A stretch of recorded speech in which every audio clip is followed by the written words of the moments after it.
Celui qui vaincra, je lui donnerai de s'asseoir avec moi sur mon trône. Comme moi aussi, j'ai vaincu, et je me suis assis avec mon Père sur son trône. C'est le Seigneur lui-même qui prononce ces paroles, lesquelles définissent la récompense suprême, destinée à tous ceux qui remplissent les conditions pour l'obtenir. Plusieurs se demandent peut-être, pourquoi faut-il constamment combattre contre les puissances du mal dans la marche en avant?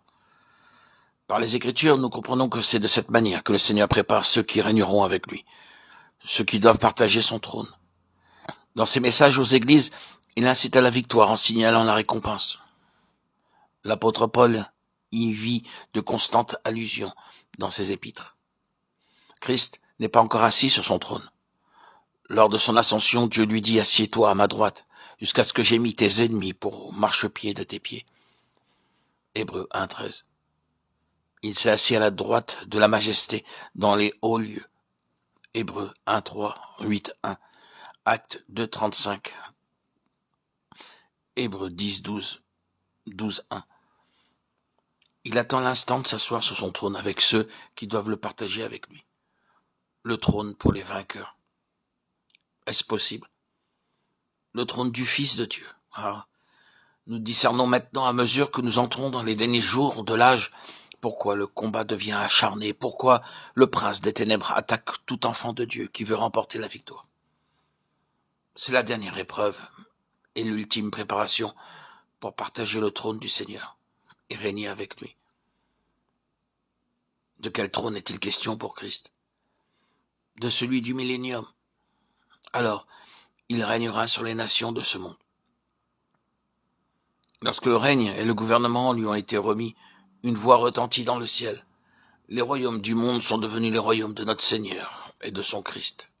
Apocalypse 11, 15. Ce trône lui fut promis dans les temps d'éternité, lorsqu'il fut promu héritier de toutes choses. Hébreux 1, 2. Le prophète Daniel en eut la révélation. Il dit « Je voyais dans les visions de la nuit, et voici quelqu'un comme un fils d'homme vint avec les nuées des cieux. » Et il avança dans l'ancien des jours, et on le fit approcher de lui. On lui donna la domination et l'honneur, et la royauté, pour que tous les peuples, les peuplades et les langues le servissent. Sa domination est une domination éternelle qui ne passera pas, et son royaume un royaume qui ne sera pas détruit.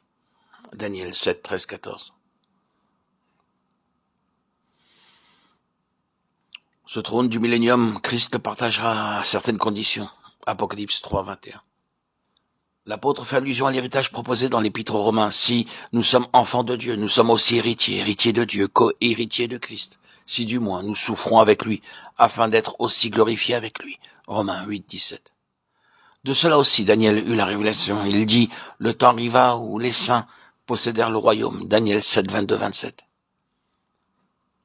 Le fait que le trône de Christ doit être partagé par des vainqueurs qui, de par la volonté de Dieu, seront co-héritiers de Christ, lui-même héritier de toutes choses, ce fait est clairement établi